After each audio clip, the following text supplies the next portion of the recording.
Conseil national de transition présente La France libre.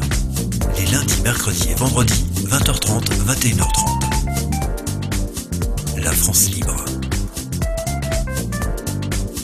La Constitution et la République n'existent plus. Le Conseil national de transition est la seule autorité publique, légale et légitime représentant la souveraineté nationale du peuple français, en droit français et international. C'est une organisation déclarée à l'ONU. On rappelle, toutes les mesures Covid, y compris les inoculations soi-disant vaccinales, sont des expériences médicales ou scientifiques interdites par le droit international. Il s'agit de crimes contre l'humanité. Toute personne qui vous impose le masque ou vous menace de PV ou de vous licencier pour non-respect d'une mesure Covid commet un crime contre l'humanité. Pour connaître vos droits et les faire valoir, informez-vous www.conseilnational.fr. Rejoignez gratuitement le CNT sur www.conseilnational.fr.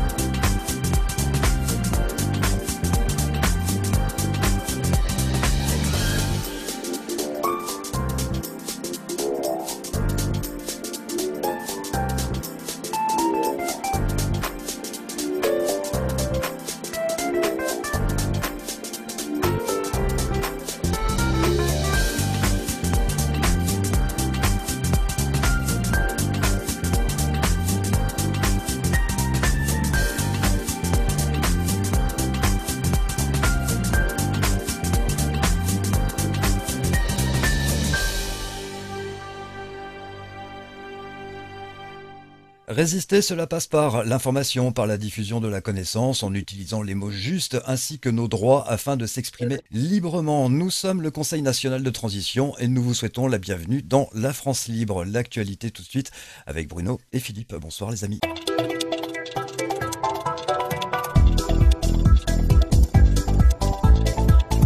Bonsoir à tous. Je prends tout de suite la parole pour vous rappeler que ça fait maintenant 224 jours que notre ami Éric Fiorile est derrière les barreaux et qu'on ne sait toujours pas pour quelle raison il y est toujours. Donc c'est le grand mystère et qui n'en est pas un, mais qui en est un quand même, étant donné que Éric Fiorile a toujours défendu la liberté, a toujours informé les gens d'une manière claire et honnête. Et donc ça ne plaît pas à tout le monde, apparemment. Voilà, donc toutes nos pensées pour lui et toutes les personnes qui, comme lui, sont actuellement soit en prison, soit dans un hôpital psychiatrique, soit brimées d'une façon ou d'une autre par le système. Voilà, voilà ce que je voulais simplement dire aujourd'hui et en souhaitant de bonnes vacances à ceux qui sont en vacances et qui peuvent quand même en profiter malgré les problèmes actuels. Je te passe la parole, Philippe. Oui, bonjour à toutes, bonjour à tous. Effectivement, donc on essaye de profiter de cet été pour se détendre. Je crois que c'est important de pouvoir rire, sourire, se détendre par les temps qui courent, même si on est un petit peu, même beaucoup informé des choses lourdes qui sont en train de se passer dans ce pays et dans d'autres. On a quand même le droit en tant qu'être humain de se détendre et le devoir même, puisque si on ne le fait pas, eh bien, il y a certains disent qu'on fait baisser des vibrations pour ceux qui croient à tout ça. D'autres disent que c'est pas bon pour le moral. Donc, il faut effectivement rire, sourire. Il n'y a pas de doute là-dessus. Alors, on a évoqué donc le cas de toutes celles et ceux qui sont privés de liberté. Certains ont sûrement commis des choses tout à fait répréhensibles, mais on sait qu'il y en a une partie de ces personnes qui sont derrière les barreaux, donc qui, de notre point de vue, et on a le droit d'avoir un point de vue, n'y sont pas pour des bonnes raisons. Voilà. Donc ça, c'est quelque chose que nous aurons sûrement l'occasion de développer lors de la rentrée prochaine, puisque lors de la rentrée prochaine, dite rentrée scolaire, c'est-à-dire traditionnellement entre le 1er et le 15 septembre, il va se passer ce qui se passe dans toutes les rentrées, c'est-à-dire beaucoup d'échanges, et on verra ce que sera l'état de l'art, si je puis m'exprimer ainsi, en matière de Covid-19, et qu'est-ce qu'on nous promettra à ce moment-là, ou qu'est-ce qu'on nous imposera, ou comment on nous libérera, pourquoi pas. Donc il va y avoir une grosse demande d'information à ce moment-là. Et ça va forcément créer de l'agitation. Voilà. Donc aujourd'hui, on constate qu'il y a un certain nombre de métiers qui sont en difficulté. Je pense notamment à des commerçants, je pense à des personnes qui sont des relais économiques et des petites sociétés en particulier, sachant que les grandes se portent plutôt bien, hein, mais que les petites ont été et sont encore en difficulté. Donc, qu'est-ce qui va se passer pour qu'elles survivent, pour qu'elles puissent continuer à vivre? On ne sait pas. Est-ce qu'elles vont continuer de bénéficier d'aides peu ou prou, un petit peu, pas beaucoup, à la folie, pas du tout.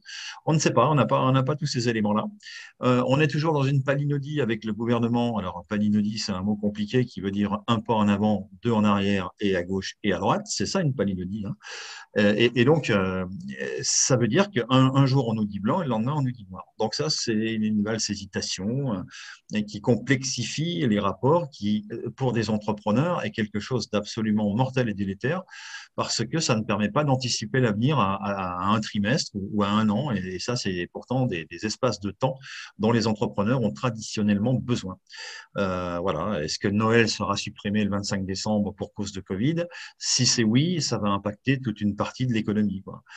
Voilà, etc., etc. Donc, ce que je veux dire, c'est qu'aujourd'hui, nous sommes depuis des années, depuis 70 ans, depuis la dernière guerre mondiale, habitués à une sorte de crescendo de rendez-vous de consommation, que ce soit au travers des fêtes ou que ce soit tout simplement au travers du progrès sur les portables, au travers du progrès sur les PC, au travers des progrès sur la médecine, justement.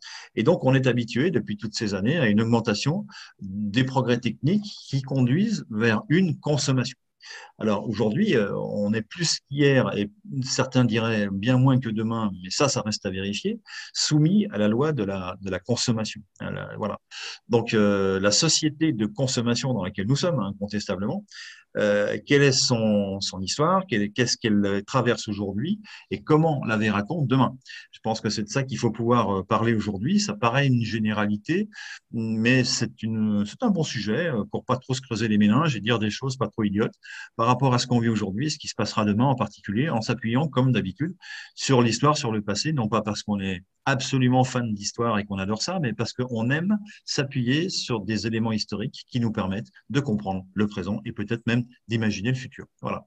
Alors, est-ce que Sylvain, tu as quelque chose à nous dire en la Absolument. matière? On va faire ça en images. En même temps, je vais vous les présenter, ce sera pas plus mal. On va regarder des images. Ça se passe du côté de Brest. Un restaurateur qui affiche un petit rond vert où il explique dessus qu'il ne fera pas de ségrégation et qu'il ouvrira donc à toute personne, donc vaccinée ou non vaccinée. Nous irons par la suite du côté de Chambéry. À la mairie de Chambéry, nous verrons ce qu'il se passe et il y aura une petite surprise à la fin, 1 minute 14 d'un chant bien particulier que l'on connaît bien en France.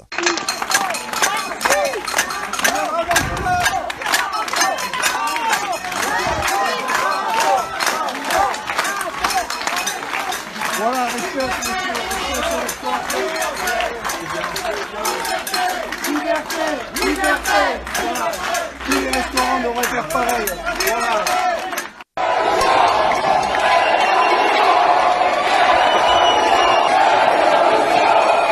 On n'en veut plus, on n'en veut plus.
Voilà pour l'actualité de ce mercredi. Peut-être allez-vous vouloir rebondir sur les images que l'on a vues. Eh Oui, bien, volontiers. Philippe, je te laisse la parole si tu veux.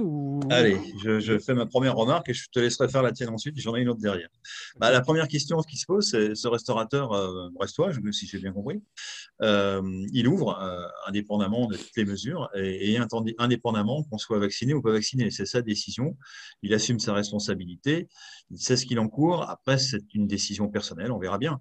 Simplement, la question que je me pose, c'est est-ce qu'il a prévu de faire rentrer ses clients de façon indifférente à n'importe quelle table, et quel que soit leur statut de vacciné ou pas vacciné, ou bien est-ce qu'il a fait 2 salles pour les vaccinés ou pour les non-vaccinés.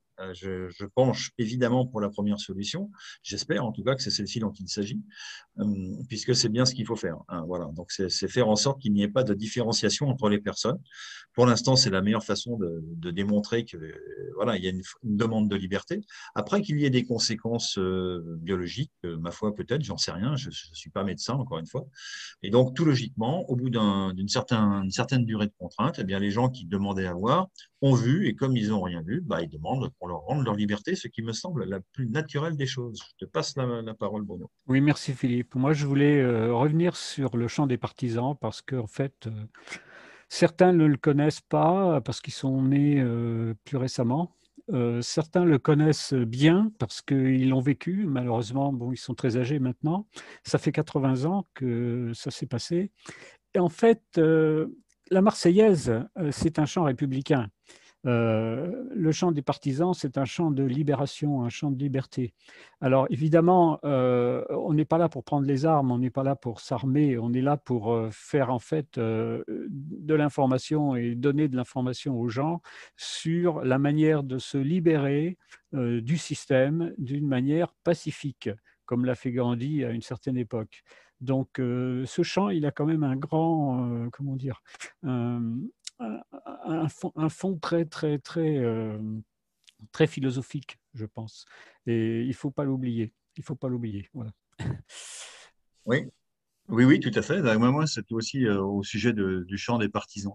Alors, le chant des partisans, ça rappelle évidemment une période où il était question de s'opposer par les armes à un occupant qui avait des uniformes.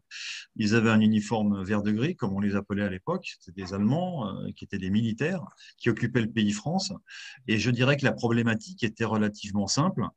C'était de chasser ces messieurs hors de France, et de les refaire refluer sur leur territoire, évidemment par des moyens coercitifs suffisamment puissants pour qu'ils aient envie de reculer, quoi. Donc, les moyens coercitifs, ça s'appelle des armes et ça s'appelle une résistance armée, du côté du champ des partisans, bien évidemment.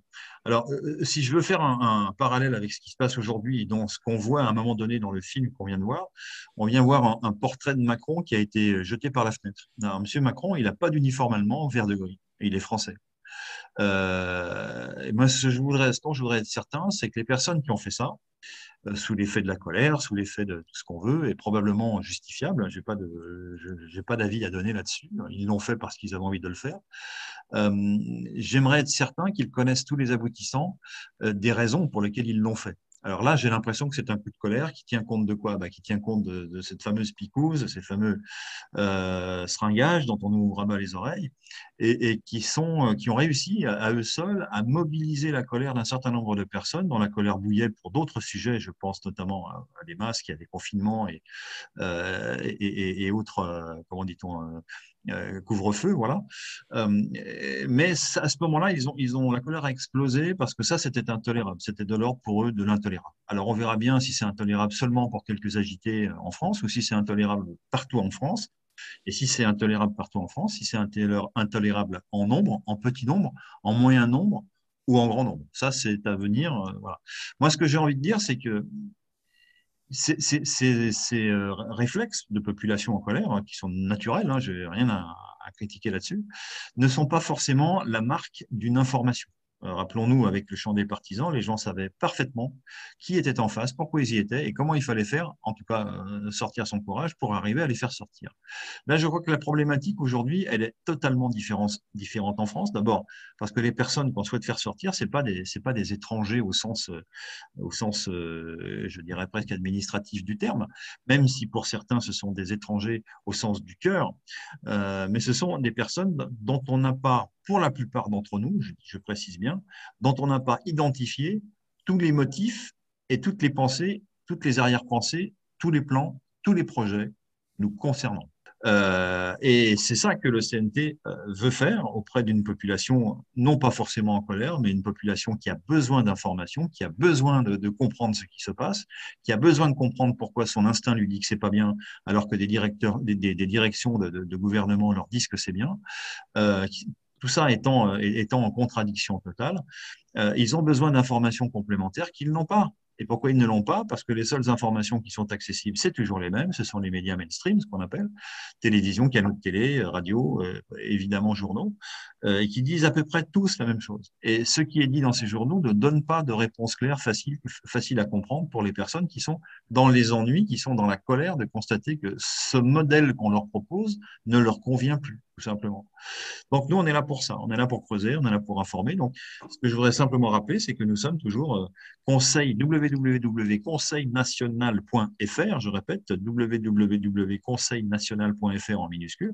Et c'est là que toutes les personnes qui sont assoiffées d'informations vont trouver tout ce qu'il y a à savoir sur le présent, le passé et le futur probable si nous n'y mettons pas un terme par les voies de la paix et par les voies juridiques. Voilà, donc on va peut-être parler de société de consommation maintenant. Je ne sais pas si Bruno, tu veux rebondir Oui, sur le sujet. je voulais dire encore un dernier mot par rapport à tout ça.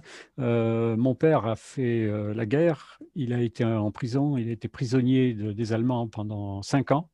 Je n'aimerais pas que des situations pareilles redeviennent d'actualité 80 ans après.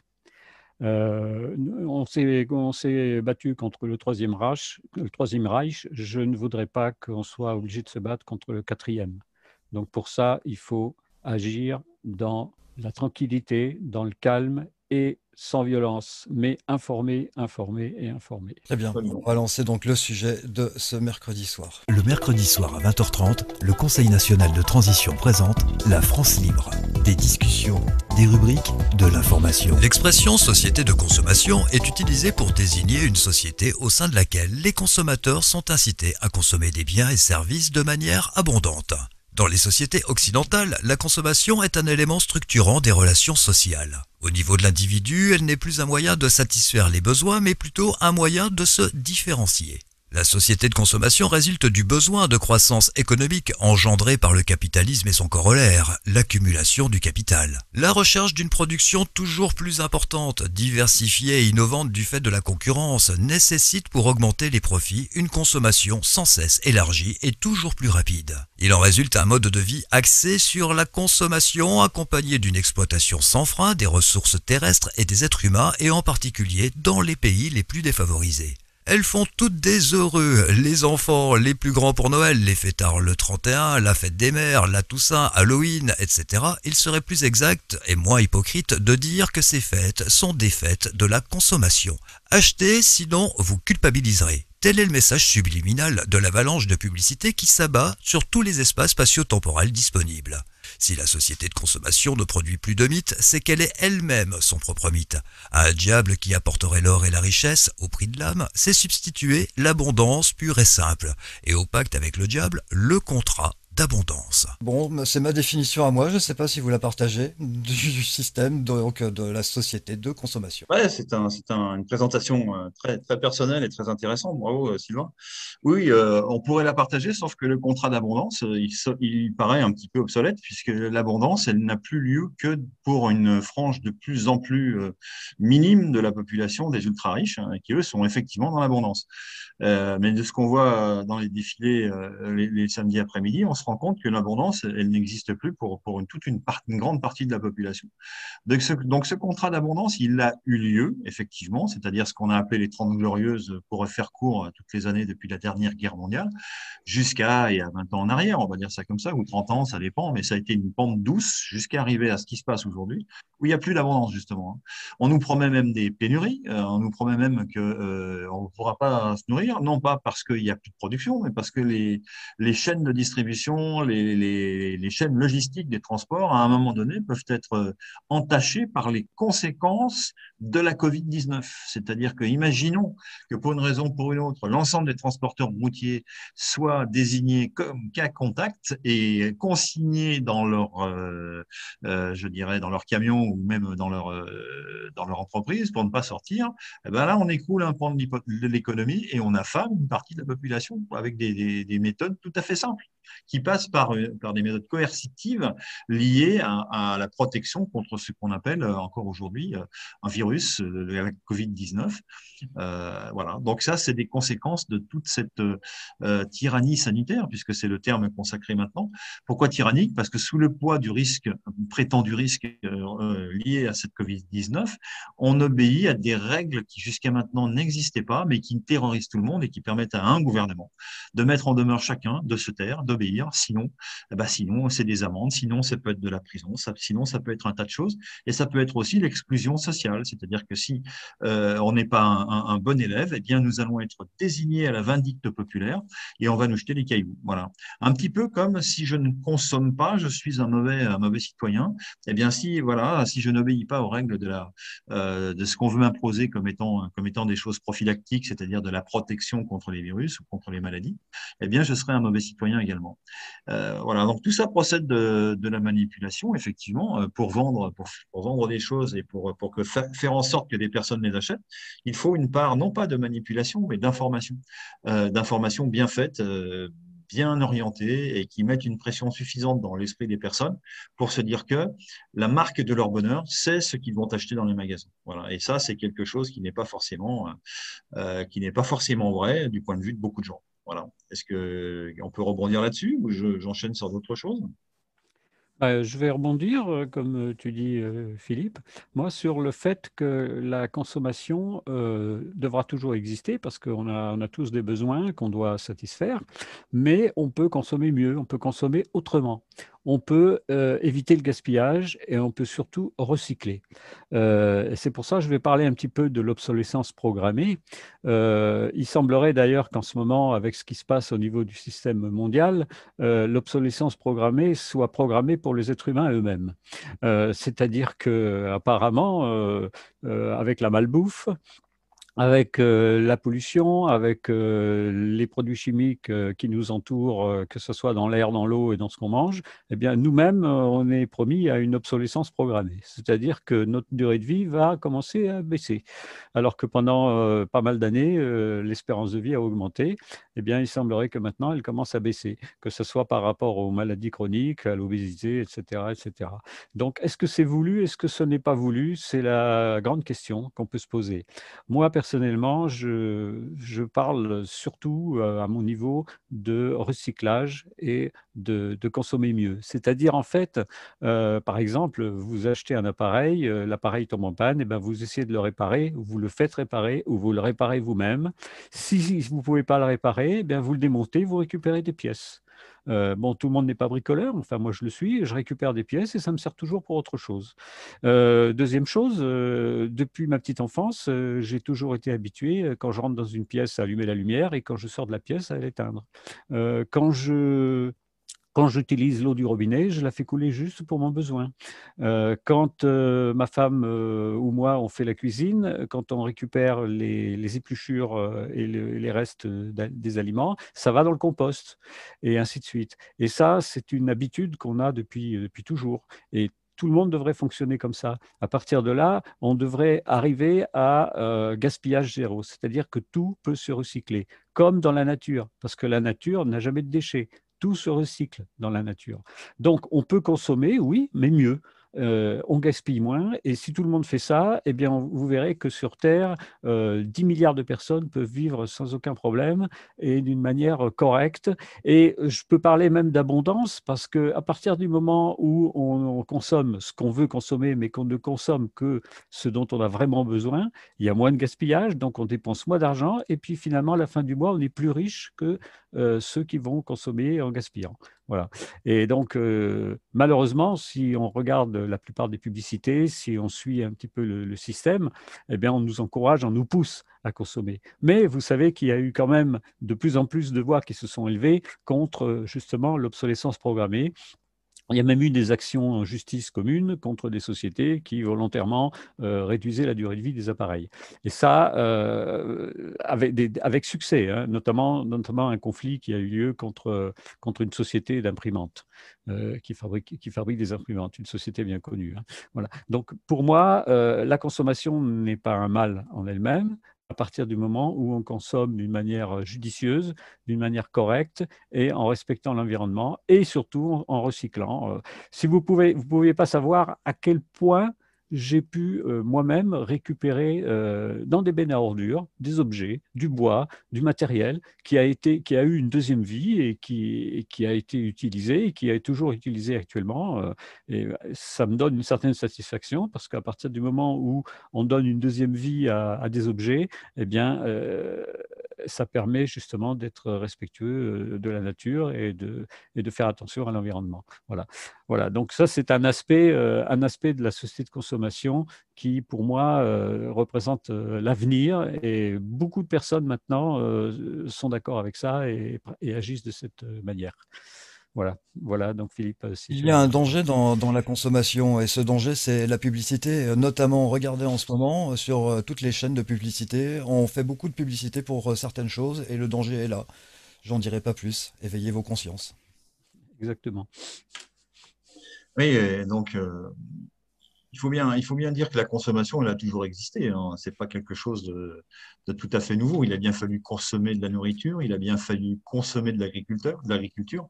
Et ça a été le cas, ça a été le cas pendant toutes ces dernières centaines d'années, depuis 2000 ou 3000 ans. On a consommé de l'agriculture, d'une part. On a consommé de l'artisanat, des chaises, des tables, etc. Voilà. Mais c'était des objets relativement circonscrits en quantité, c'est-à-dire qu'il y avait une quantité relativement courte, faible. Et puis, c'était toujours les mêmes choses d'un endroit à l'autre du globe. Les chaises n'étaient pas forcément les mêmes en Chine qu'en Europe, c'est évident. Elles n'avaient pas le même style. On pouvait même dater les styles des rois en France avec la nature des chaises, ce que je trouve génial, etc. Voilà, c'était limité. C'était limité à un certain nombre d'objets. La grande différence, c'est que l'industriel, aujourd'hui, nous a permis d'exploser le nombre de ces objets, de ces services, grâce à la science, bien entendu. Voilà. Donc, cette économie-là, à l'époque, elle permettait de subvenir et c'était les artisans qui prenaient les commandes et qui disaient, même aux grands de ce monde, bah, il faut tant de temps pour que je vous livre, cher roi, monseigneur, une table et 6 chaises, que sais-je encore. Et on prenait la queue chez l'artisan pour se faire fabriquer des choses. Et l'artisan délivrait dans un délai qui était convenu d'avance. Et ça se passait bien. Ça a été reproduit je dirais, entre les deux guerres chez nous, puisqu'il y a eu une telle destruction de matière lors de la Première Guerre mondiale, qu'il y a eu pénurie d'un certain nombre de choses durant l'entre-deux-guerres, en quelque sorte, et qu'on a retrouvé ces phénomènes d'attente, et on les a aussi retrouvés après la fin de la Première Guerre mondiale, où les objets étaient rares, c'est-à-dire qu'on n'avait pas beaucoup d'acier, on n'avait pas beaucoup de métal, et nos parents ont tous eu l'esprit de conserver du matériel, de la matière quand ça existait, ça valait plus cher qu'un billet de banque à la limite. Alors qu'aujourd'hui, c'est totalement inversé. Donc ça, c'était l'économie dite de production. Ça veut dire quoi? Ça veut dire que les consommateurs passent leurs commandes et attendent que les fabricants veuillent bien produire. Et contrairement à ce qu'on pourrait penser, ça n'était pas un facteur inflationniste. C'est pas parce qu'il y avait la queue dehors que les prix augmentaient. Les gens faisaient la queue pour acheter un objet à un prix convenu d'avance pour tout le monde et qui convenait à tout le monde. Ça, c'est l'économie de production. L'économie de marché, ça venu un petit peu plus tard. C'est lorsqu'on s'est aperçu qu'il y avait à la fois la demande, certes, mais il y avait l'offre. Donc les usines se sont remises à tourner. Là, on est dans les fameuses 30 glorieuses en France. Les usines se remettent à tourner. C'est monsieur Charles de Gaulle, président de la République de l'époque, qui explique que la ménagère, ce qu'elle veut, c'est pouvoir faire son linge dans sa machine à laver. Donc le général de Gaulle s'est un petit peu commis dans l'explication de l'économie de ménage. Et il a sûrement bien fait, pour expliquer dans quelle situation nous étions à ce moment-là. C'était les 30 glorieuses, les gens avaient besoin de matériel pour gagner du temps, pour être dans le confort et pour être en quelque sorte à la mode et devenir ces super consommateurs que nous sommes devenus maintenant. Ça, c'était le démarrage, c'était les fameuses 30 glorieuses. Donc ça, c'est l'économie de marché, c'est-à-dire que l'offre, elle est à peu près équivalente à la demande. Et puis, ça se passe plutôt bien. Et ça s'est plutôt bien passé. Et est arrivé un moment où, comme nous disait tout à l'heure Bruno, il y a eu d'autres offres, il y a eu une mise en concurrence énorme et les produits en eux-mêmes ne se vendaient plus tout seuls. Il fallait forcer pour qu'ils puissent se vendre. Forcer comment? Par une communication. Donc, c'est arrivé évidemment avec le grand progrès de la télévision et des médias en général, où on a pu, au travers de ces canaux, envoyer des informations massives pour conseiller aux gens d'acheter tel produit pas plutôt qu'un autre, parce que l'autre, il était toujours dans les rayons, mais s'il n'était pas vu à la télé, eh bien, il n'était pas non plus vendu dans les rayons. Donc, les commerçants allaient vite faire leur choix. Donc voilà, donc c'est cette communication qui coûte très cher, hein. Je rappelle qu'une communication publicitaire à la télévision, c'est énorme, hein. C'est des investissements qu'un artisan ne peut pas se permettre. Et voilà, et d'où la concentration vers des entreprises de plus en plus fortes, de plus en plus financièrement puissantes et de plus en plus concentrées. Voilà, on est arrivé vers une concentration logique, hein. Alors ça, c'est l'économie de marché. Et puis est arrivé après, très rapidement derrière d'ailleurs, ce qu'on appelle l'économie d'environnement. Ça veut dire quoi? Ça veut dire que ce sont des vendeurs qui sont allés voir des fabricants en disant, voilà, on a identifié tel besoin qu'on pourrait mettre en avant avec la population.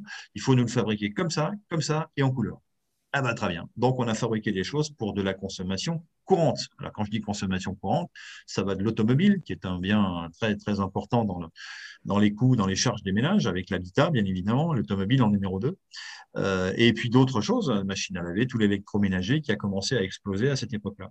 Et donc, il a été fait effectivement de la création de besoins. Et aujourd'hui, nous en sommes à quoi? Nous en sommes au téléphone. Alors, le téléphone, c'est merveilleux, parce que c'est vrai qu'il y a 20 ans en arrière, quand on se servait des premiers téléphones portables, on avait l'impression qu'on pouvait appeler le Maroc et que ça partait de la petite antenne. Alors, pas du tout. Il y avait déjà des relais qui permettaient d'appeler le Maroc depuis la France, peu importe.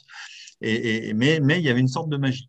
Et pendant toute cette période qui vient de s'écouler sur les 20-30 dernières années, il y a eu installation d'infrastructures de communication qui étaient visibles ou moins visibles, peu importe, selon les pays, qui sont des installations qui ont permis de mettre effectivement la téléphonie sans fil, qui ont permis de mettre des solutions de pagers, ce qu'on appelle, c'est-à-dire des petites boîtes sur lesquelles on recevait des écrits depuis un téléphone. Voilà, c'était les premiers balbutiements.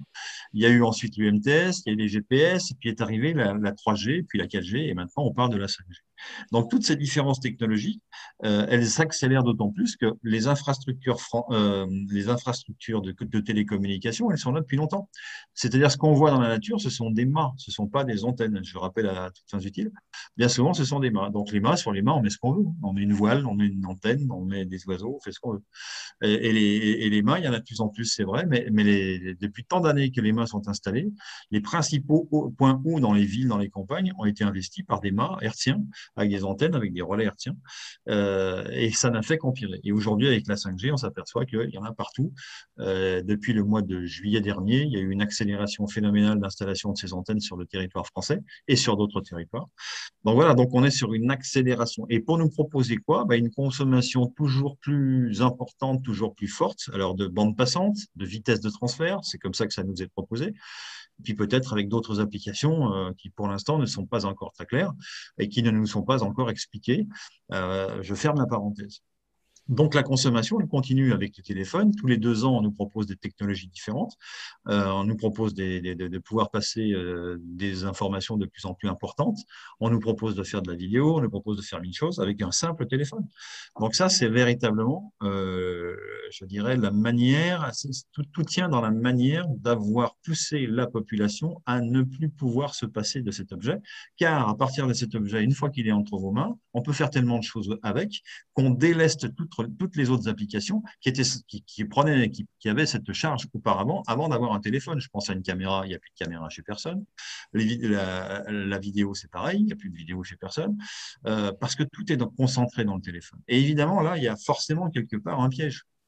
C'est-à-dire que si jamais votre téléphone, pour une raison ou pour une autre, se met à plus marcher, là, vous êtes un peu piégé, quoi. Et puis, le deuxième point, c'est que là, il y a un point de surveillance, c'est évident, hein. On sait exactement où vous êtes, à quel moment vous y êtes. J'allais presque dire pourquoi vous y êtes. On peut vous envoyer un tas d'informations dans le téléphone à votre insu. Enfin, c'est véritablement quelque chose qui est devenu non seulement intrusif, mais qui est devenu, en quelque sorte, une sorte d'objet, unique, indispensable évidemment, et unique pour tout. Donc là, on est repérable en tant qu'être humain autour d'un objet qui s'appelle le téléphone, notre téléphone. Ça, c'est la consommation telle qu'aujourd'hui, on l'a eu dans le cadre d'une économie d'environnement. Souvenons-nous, dans les années 70-80, il y avait également ce qu'on appelait les magnétoscopes. Alors, ça a disparu des mémoires, hein, si je puis dire, des mémoires humaines, parce que maintenant, d'autres technologies l'ont supplanté. Mais à l'époque, ces magnétoscopes étaient le fruit d'une étude. C'est-à-dire qu'il y avait des études qui disaient qu'est-ce que les Français sont prêts à acheter si on fabriquait quelque chose de ce genre-là, est-ce qu'ils prendraient des boîtes, qu'ils les mettraient dans des caisses pour regarder des films chez eux avec leur télévision? Les études ont été faites et puis finalement, elles n'ont pas été concluantes et c'était Thomson à l'époque, je crois, qui avait lancé cette étude et qui n'y a pas donné suite. Elle a été reprise par des Japonais qui ont développé le concept, qui ont créé le produit et qui ont inondé le marché avec les magnétoscopes. Voilà, donc il y a eu des ratés aussi commerciaux et puis il y a eu des grandes réussites également. Donc à partir de là, on s'est rendu compte qu'il fallait pour réussir ce genre d'opération ne plus raisonner sur le plan local, et ne plus raisonner sur le plan d'un pays comme la France par exemple, mais raisonner sur le plan mondial. Donc ceux qui ont vu large, ceux qui ont vu mondial, ils ont gagné. Et même des sociétés précurseurs en termes de téléphone, telles qu'une société comme Nokia, s'est fait désormais manger par d'autres plus grands qu'elle, alors qu'elle était le leader du marché sur d'autres technologies précédentes. Donc, il y a eu un jeu capitalistique, un purement capitalistique, où des grosses sociétés ont été rachetées par des plus grosses, où des systèmes techniques ont été remplacés par d'autres systèmes techniques qui se sont imposés. Et aujourd'hui, eh bien, de grands consortiums, de très, très grandes sociétés, détiennent les tenants et les aboutissants technologiques et d'exploitation et financiers de tous ces objets qui nous sont maintenant désormais imposés. On les a voulus au départ, on les a souhaités, on les a attendus, maintenant ils nous sont imposés et on ne sait pas trop demain ce qu'on va nous imposer de plus avec ces téléphones-là. J'ai pris l'exemple du téléphone, mais on peut en prendre d'autres. Alors je voudrais aussi dire qu'on a quand même fait quelques progrès aussi pendant ce XXe siècle. On va me dire, mais tout n'est pas noir. Effectivement, tout n'est pas noir. On a fait des progrès dans les télécoms qu'on vient d'évoquer parce qu'on peut quand même se téléphoner de partout. Si on est en Chine ou si on est en France, c'est comme si on était restés voisins en vidéo, on peut se voir, on peut voir ses enfants, on peut voir, c'est merveilleux. Donc ça, c'est des vrais progrès. Enfin, c'est des progrès apparents, en tout cas visibles. Voilà. Et pareil pour la télé, pour la radio. Il y a eu des gains de temps de construction également dans les bâtiments et travaux publics qui ont fait chuter le prix de revient d'une construction, c'est évident. Hein. Donc il y a eu des progrès. On a bien sûr de quoi beaucoup parlé sur l'automobile. Les automobiles ont beaucoup, beaucoup progressé, mais elles faisaient du 10 litres au 100. Maintenant, elles ne font plus que du 4 litres au 100. Donc, il y a une notion d'économie qu'évoquait tout à l'heure Bruno. Le domaine de l'automobile a été particulièrement ciblé par les écologistes ou par tous ceux qui raisonnent de façon écologique pour faire en sorte qu'on pollue moins, tout simplement. Et ça a fonctionné, avec toujours des performances toujours meilleures d'une voiture à l'autre. Et puis, il y a eu l'électroménager, les loisirs nouveaux, il y a eu les grands déplacements, c'est-à-dire qu'avant, les Français voyageaient en gros dans leur département, dans toute leur vie, ils en sortaient 2 ou 3 fois dans toute leur vie. Maintenant, on prend l'avion pour aller en Chine, passer une semaine, quoi, voilà, hein, à des prix qui sont tout à fait raisonnables. Donc, c'est ce que j'appelle les grands déplacements. Et puis, il y a eu aussi, alors ça, par contre, est-ce que c'est un progrès? C'est à vous de me le dire. Il y a eu le développement du crédit bancaire qui a permis justement de développer toutes ces acquisitions, puisque c'est basé sur le salariat, c'est-à-dire l'argent qu'on gagne chaque fois qu'on travaille et qu'on a une paye à la fin du mois. Mais comme avec un salaire, on ne peut pas tout payer, donc on est obligé de prendre un crédit. Et ça a marché. Ça a marché. On a vendu des crédits. Alors, d'abord pour des achats lourds, comme les maisons, hein, comme les habitats. Ensuite, pour une voiture. Et puis après, pour des travaux ménagers. Et puis après, pour de l'achat de consommables et pourquoi pas de voyage. Donc tout ça a mis bout à bout, le système bancaire s'est totalement développé. Moi, j'ai vu dans les années 70 en Grèce, dans un beau pays qui s'appelle toujours la Grèce, des maisons qui montaient brique par brique. Et on voyait des maisons, tiens, une brique. Et comment se fait-il que la maison ne soit pas finie je sais pas, en 3 mois, alors que ça faisait 20 ans que la construction était commencée, quoi. Ben, tout ça, c'était lié au fait qu'il n'y avait pas de système de prêt bancaire. Et qu'au sens propre du terme, dès que le citoyen grec avait de quoi s'acheter une brique, eh ben, il achetait sa brique et il la posait sur sa maison. Voilà. Alors, ça pouvait durer un certain temps. Mais au bout d'une génération, il y avait une maison. Voilà. Et il n'y avait pas de crédit. Voilà, c'était ça le truc. Et donc, dès que la Grèce est rentrée dans le système de crédit, ben, on a vu qu'ils se sont engouffrés dedans, que les gens se sont endettés au-delà de toute chose raisonnable, que personne ne leur a dit d'arrêter parce qu'ils étaient trop heureux de le faire et qu'en plus, ils sont tombés dans ce piège de la surconsommation et que tout le système s'est écroulé et que les Grecs sont endettés dangereusement, hein, et sur leur personne à eux, quoi, hein. Ils doivent de l'argent sur plusieurs générations. Alors ça, c'est ce qui peut aussi nous pendre au nez si on n'est pas vigilant en France ou et ailleurs, hein. C'est d'avoir des crédits et d'endetter nos enfants sur plusieurs générations. Je connais des cas en France où les gens sont endettés parce que ils sont fonctionnaires, par exemple, et ça représente pour un prêteur une manne intéressante puisqu'ils savent que l'argent tombe régulièrement tous les mois. Et donc, ils sont prêts à accepter tout un tas de crédits dont ils savent que les personnes ne pourront pas forcément les rembourser tout de suite. Donc, ils vont rééchelonner les crédits, non plus sur 10 ans, mais sur 15, non plus sur 15, mais sur 20, et allons-y gaiement, non plus sur 20, mais sur 30, avec évidemment à chaque fois une surprime. Donc voilà, donc cette inflation des crédits, en quelque sorte, elle marque aussi le siècle qui vient de s'écouler, plus le nôtre qui vient de commencer, de façon très frappante. Donc ça, c'est un sujet économique qui est consubstantiel à la consommation, puisque consommer veut dire acheter. Et quand on a de plus en plus d'offres et qu'on nous offre des choses dont on n'avait même pas pensé au départ qu'on pouvait en avoir besoin, et qu'une fois qu'on les a entre les mains, on se demande comment on a pu s'en passer, qui n'a pas fait ce genre de réflexion, moi le premier d'ailleurs, eh bien, quand on est dans ce système-là, on a besoin d'une fluidité de l'argent, quoi. Voilà. Donc cette consommation, cette société de la consommation, elle a des conséquences économiques évidemment, et sur l'économie en général. Donc l'économie à la consommation. Voilà. Et puis je voulais aussi aborder rapidement le chapitre santé.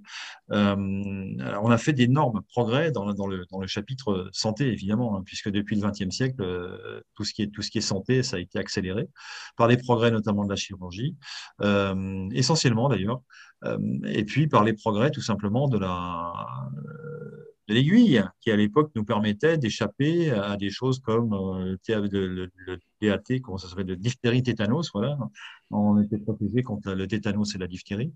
On a été ensuite, on nous a dit qu'on était protégé contre la rage. C'est très intéressant. Là, il y a des polémiques déjà dès le début par rapport à la rage et l'invention de Monsieur Pasteur. Mais je ne veux pas rentrer dans ces polémiques-là. Donc, il y a eu une grosse accélération des connaissances biologiques du corps humain, de ce qu'il y a à l'intérieur. Il y a eu une grosse accélération de la connaissance grâce au microscope électronique qui a changé la donne et qui a permis de faire des découvertes fondamentales. Donc, il y a une parallélisation de découvertes techniques, d'inventions technologiques et de répercussions sur le monde de la santé, ce qui est excellent, hein. Voilà, donc ça a été tout au long de ce XXe siècle, on a assisté à des progrès et on nous a délivré un certain nombre comment dirais-je, d'opérations avec des aiguilles comme étant le nord et le sud du succès de la prophylaxie, du succès du fait qu'on n'ait plus de rougeole ou qu'on n'ait plus de poliomyélite, par exemple. Voilà. Là, on s'est aperçu plus tard que ce discours-là, cette narration, elle n'était pas forcément toujours correcte. Elle a été challengée, mais elle a été challengée pour dire, bah non, bah, en fait, l'épidémie contre laquelle on a lutté, bah, elle s'est arrêtée toute seule. Et même si on avait seringué personne, elle se sera arrêtée parce qu'on a changé les conditions d'hygiène. Alors ça, c'est le chapitre sur lequel j'ai pas encore parlé, mais c'est celui de l'hygiène. On a gagné, en Europe en tout cas, dans les pays dits civilisés à l'époque, des qualités énormes d'hygiène qui ont fait que justement, parce qu'il y avait cette hygiène, les maladies, les microbes, les virus étaient chassés naturellement et se développaient plus. Et c'est ça qui a mis fin à un certain nombre de pandémies. Voilà. Donc cette hygiène, il existe toujours et nous protège toujours un maximum. Alors ça, c'est pour le chapitre santé, mais je voudrais aussi dire il y a une contrepartie, c'est que certes, on a guéri un certain nombre de maladies, mais on s'est aperçu que d'autres maladies avaient été venues. Donc tout ça, c'est lié à la consommation. J'ai l'air de digresser, mais c'est pas vrai, puisque dans ces maladies, il y a ce qu'on mange, et ce qu'on mange, c'est de la consommation. Il y a ce qu'on respire, c'est aussi de la consommation, même si c'est de la consommation naturelle, qui ne fait pas appel à une transformation, contrairement à la nourriture, mais c'est quand même une consommation. Donc voilà, et on a assisté à l'émergence d'autres maladies qui n'existaient pas avant. Donc les maladies cardiovasculaires, c'est quelque chose de récent, ça n'existait pas autrefois. Les cancers qui sont pléthoriques aujourd'hui, ça n'existait pas autrefois. Donc ils ont bien une source, ils ont bien une origine. Alors quelle est cette origine? Ça, c'est justement à la médecine de le dire, mais c'est aujourd'hui la question reste ouverte. Voilà, et puis je voulais aussi parler de l'alimentation, justement. L'alimentation, ça fait partie de la consommation de base, ce qui nous fait vivre tous les jours. Comme disait le personnage d'Harpagon dans Molière, il faut manger pour vivre et non pas vivre pour manger. Bah, aujourd'hui, on vit un peu pour manger, quoi. C'est devenu, dans le cadre de l'économie d'environnement, un plaisir de savoir ce qu'on va manger à midi ou le soir, dans quel restaurant on va aller, parce que ce qui est à manger, c'est vraiment délicieux, c'est génial. Même si c'est pas très bon pour la santé, on est bien d'accord. Alors, je ne citerai pas le cas de certaines chaînes alimentaires pour les enfants qui sont à base de pain de mie. Ça, c'est clairement dangereux pour la santé. C'est la source d'un tas de cas d'obésité, pas seulement en France, mais essentiellement aux États-Unis d'Amérique et dans tous les pays qui y sont raccordés, culturellement, je dirais. On a la chance, je pense, en France, d'échapper encore à des phénomènes d'obésité et de problèmes cardiaques, mais qui vont arriver à grands pas, hein, si on nous impose d'autres systèmes. Donc voilà, donc l'alimentation, c'est quelque chose d'énorme et j'ai envie de dire, la consommation, ça part pas simplement de notre assiette, ça part aussi du champ, de l'agriculture. Et avec le Codex Alimentarius aussi, qui est un code qui a été édicté et qui est valable pour tout le monde entier. On a mis au point, enfin c'est-à-dire des accords ont été signés, des accords transnationaux ont été signés pour faire en sorte que les aliments soient irradiés de telle sorte qu'ils se conservent longtemps. La contrepartie, c'est que malheureusement, ils perdent dans la même opération toutes leurs valeurs nutritives et toutes les vitamines. Donc là, il y a quelque chose de l'ordre de la privation, de la jouissance des fruits naturels de la nature, enfin des fruits de la nature, sans que nous soyons mis au courant. Là, c'est déjà un petit peu plus tordu, quoi. Moi, je veux bien comprendre tout ce qu'on veut, mais il faut qu'on m'explique. Si on m'explique pas, je sais pas que dans mon assiette, la pomme que je suis en train de manger a 20 fois moins de qualité nutritive que celle qu'a mangé mes parents. Ça, je ne le savais pas. Donc, on est déjà dans une sorte de société de transformation, faire en sorte de transformer les choses à la source sans que nous, citoyens, soyons mis au courant. Et on n'a non seulement pas été mis au courant, mais en plus, évidemment, on ne nous a pas demandé de voter pour ou contre ce type de traité, évidemment. Donc ça fait partie de ce qui se passe dans l'agroalimentaire. Donc je veux pas aller trop loin dans cet exercice. Puis je voulais parler de la consommation. C'est quoi? Bah, c'est la raison essentielle de la dépense de nos ménages. On travaille, on gagne de l'argent pour consommer. Voilà, consommer des machines, consommer des voitures, consommer l'habitation, consommer évidemment ce qu'on a dans l'assiette. Et puis consommer des lectures, consommer des médias. On passe beaucoup de temps devant les médias. Et cette notion de consommation, elle a des répercussions sur la nature, donc sur l'écologie, évidemment, puisque plus on consomme et plus on dépouille la planète d'un certain nombre de choses qu'on transforme en aliments. Quelquefois, ça va jusqu'à perturber les équilibres, tout simplement, hein. Quand on sait ce qui se passe, par exemple, en Indonésie avec l'huile de palme, qui détruisent l'habitat naturel des orang-outans, ça, c'est la version pour faire pleurer les gens, mais ça a d'autres conséquences en plus. Donc, l'huile de palme, et qui est énormément employée, notamment pour des pâtes chocolatées dont je ne citerai pas le nom, et qui détruit littéralement les forêts naturelles d'Indonésie pour les remplacer par des palmiers qui ne sont pas originaires de cette région-là et qui ne sont pas l'habitat naturel des gens et des animaux de ces îles. Donc ça a une conséquence écologique énorme. C'est un exemple, mais évidemment, on peut parler du pétrole pour la consommation du pétrole, on peut parler du charbon, on peut parler de tout ce qui est minier, où l'exploitation explose littéralement, hein. Donc on peut parler aussi des terres rares qui font l'objet littéralement de guerre, hein. Je crois qu'il faut dire les choses entre les pays, sachant que ces terres, elles portent bien leur nom. Ce sont des métaux, mais qui sont au fond des océans et en particulier au large de la Chine. Et la Chine a une sorte de quasi-monopole mondial pour ces terres rares, alors que les technologies qui sont développées aujourd'hui sont grandes consommatrices de ces matériaux, de ces matériels, de ces matières qui sont des matières métalliques. Voilà. Donc la consommation, c'est tout ça. C'est destruction, ça part de la transformation de ce qui est sur la planète. Alors ça peut être une transformation heureuse, mais c'est malheureusement trop souvent des transformations malheureuses. Et puis les aliments transformés qui arrivent dans nos assiettes également, c'est pas forcément pour le meilleur état de notre santé. Or la santé, on l'a construit à partir de ce qu'on mange. Je veux dire que l'immunité, enfin cet système immunitaire qui est en nous, hein, qui nous est naturel, qui nous permet de vivre, pas de survivre, hein, de vivre depuis que l'homme est homme et la femme est femme évidemment. Eh bien ce système il est menacé par ce que nous mettons dans nos assiettes. Et ça on l'avait pas anticipé, on l'a pas vu venir.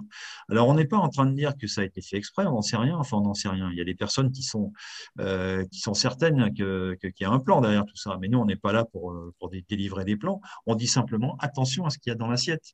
Parce que si on mange durablement des choses qui ne sont pas conformes à notre santé, eh ben, on va durablement se mettre en péril et être un petit peu tout le temps malade ou alors devenir très malade très vite pour une raison X ou Y et pourquoi pas basculer vers des maladies longues et dangereuses. Donc voilà, donc ça c'est tout ça. La consommation, elle a fait changer,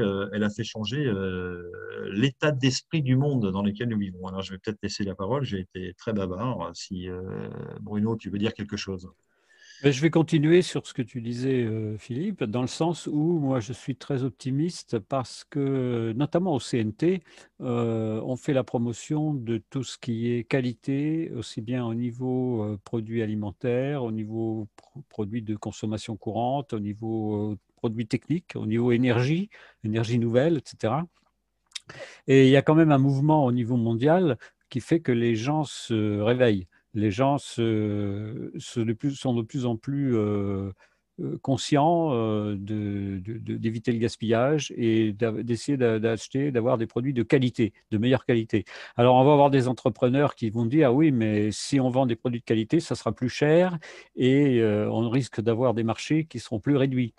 Alors que si on vend des produits comme ça s'est fait pendant 30 ou 40 ans de basse qualité, mais qu'on renouvelle tout le temps, eh bien ça, c'est un faux calcul.